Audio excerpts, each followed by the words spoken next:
குமரன் லேட்டாக வர்றதால கங்கா செமையாக டென்ஷனாக என்ன பண்ணுறாங்க, மாலையை தூக்கி எறிகிறாங்க. குமரன் போகிற வர மாலையை அடுத்து வந்து எல்லாருமே அவங்களுக்கு அட்வைஸ் பண்ணாங்க. ஏன்டி இப்படிலாம் பண்ணுறேன்னு சொல்லிட்டு, இந்த ஆளை என் தலை மேலே கட்டி வச்சுட்டீங்க, இந்த ஆளாக ஒரு மனுஷனா 4 நாளாக வந்து என்னை கண்டுக்கல. அது மட்டுமா இவ்வளோ வந்து ஃபங்க்ஷன் நடக்குது, ஃபங்க்ஷன் ஏற்று நடக்க வேண்டிய ஆளே வந்து எங்கேயோ போயிட்டு ஒளிஞ்சிக்கினாரு, இவரெலாம் ஒரு மனுஷன் சே அப்படின்னு சொல்லிட்டு டென்ஷனாக வராங்க. இந்த ஆளை நம்பி நான் குழந்தைய பெற்றுக்க போகிறேன், என்னை எதிராக அடிக்கணும் எனக்கே தெரியல அப்படின்னு சொல்லிட்டு செம்மையாக கடுப்பாகிறாங்க. அதை பார்த்து வந்து எல்லாருமே ஏன்டி இப்படிலாம் பண்ணிகிட்ருக்கா அப்படின்னு சொல்லிட்டு அவங்க அம்மா எல்லாருமே அட்வைஸ் பண்ணிகிட்ருக்காங்க. அப்போ வந்து உடனே ஒடியானத்தை எடுத்து வந்து கொடுத்து குமரன் வந்து சொல்கிறார், உனக்காக தாங்க அங்கே இவ்வளோ நாள் நான் வந்து ரொம்ப கஷ்டப்பட்டேன், 4 நாளாக வந்து தூக்கம் இல்லாமல் ஒன்று வேலை செஞ்சு இந்த ஒடியானத்தை வந்து வாங்கிட்டு வந்திருக்கேன் கங்கா, இதுக்காக தான் வந்து நான் ஒன்று 4 நாளாக கண்டுக்கல, வேறு எந்த காரணமும் இல்லை கங்கா. ஆமாக்கா, மாமா தான் இது எல்லா ஏற்பாடையும் பண்ணார், சாப்பாட்லேருந்து வந்து பியூட்டிஷியன்லேருந்து எல்லாமே மாமா தாங்க ஏற்பாடு பண்ணார். உனக்கு இந்த விஷயம்லாம் வந்து தெரிஞ்சால் மனசு கஷ்டப்படுவது தான் சொல்லாமல் இருந்தார்.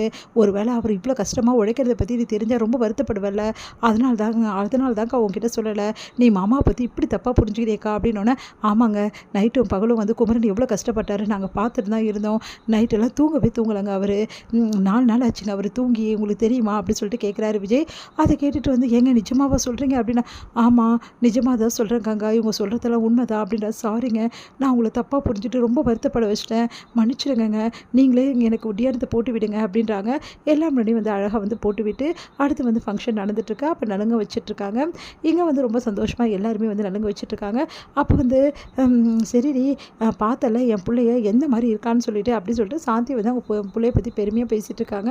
அடுத்து வந்து அடுத்த வளகாப்பு வந்து காவேரிக்கு தான். காவேரிக்கு நல்லா வயிறு தெரியுதே, வளகாப்பு பண்ணாலும் அம்சமாக இருக்க போகுது, இவளுக்கு எங்கே என்ன வயிறு தெரியுது இவளுக்கு அப்படின்ற மாதிரி வந்து சொல்லிட்டு இருக்காங்க சாந்தி. அதனால கங்கா செம்மையாக டென்ஷன் ஆகிறாங்க. சும்மா இருங்க மதினி, தேவையில்லாத பிரச்சனை இழுத்து விடாதீங்க அப்படின்னு சொல்லிட்டு சாரதா வந்து சொல்கிறாங்க. நான் உண்மையை தானே சொல்கிறேன் அப்படின்னோடனே காவேரியோட வயிற்றை வந்து பார்க்குறாரு நம்ம வந்து விஜய் பார்த்துட்டு வந்து அவருக்கு சந்தோஷம் தாங்கலை.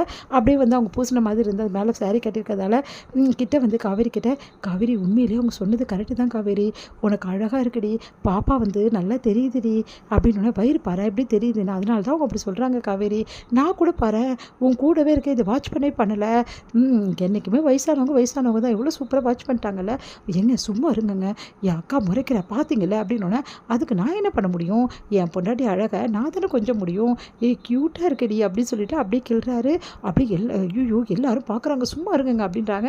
இவங்க 2 பேரும் இந்த மாதிரி கொஞ்சிட்டு விளையாடிட்டு இருக்கிறத பார்த்துட்டு வந்து கங்காவுக்கும் யமுனாவுக்கும் செம கடுப்பாக இருக்குது. உடனே யமுனா வந்து, அக்கா பார்த்தியா அவள் என்ன மாதிரி சந்தோஷமாக இருக்கான்னு சொல்லிட்டு, நீ கூட இவ்வளோ சந்தோஷமாக இல்லைக்கா, அங்கே பாரு அவள் தான் வளகாப்பு மாதிரி எல்லாரும் அவளை பற்றி தான் பேசுகிறாங்க, அவளை பற்றி பேசணும் தான்க்கா ஏதோ பண்ணியிருப்பா, சும்மாவே இருந்துக்க மாட்டா, அவள் மேக்கப் வேணான்னு சொன்னது கூட காரணம் இருக்குக்கா, நீ மேக்கப் போட்டிருக்க, நான் மேக்கப் போட்டிருக்கேன், எல்லாரும் மேக்கப் போட்டிருக்காங்க, அவள் மட்டும் மேக்கப் போடாமறதுக்கு என்ன காரணம், என்னடி காரணம், வேறு என்ன, அவளை பற்றி பேசணும்ல, ஹோம்லி லுக்கு, அவள் நல்லா இருக்கா, மேக்கப்லாம் போட்டால் கூட நிறைய பேருக்கு நல்லா இல்லை, ஆனால் அவள் அழகாக இருக்கான்னு சொல்லணும்ல, அதுக்காக தான் அக்கா இப்படிலாம் பண்ணிகிட்ருக்கா அப்படின்னோடனே, நிஜமாக அப்படி சொல்கிறேன், ஆமாம் அக்கா பார்த்தல விஜய் எப்படி கொஞ்சம் பார்த்தல, மாமாவும் இருக்காரு, உன்னை தவிக்க விட்டுட்டு போயிட்டு இப்போ வந்து காரணம் சொல்லிட்டு இருக்காரு அப்படின்னோன்னா, ஆமாடி அப்படின்றாங்க.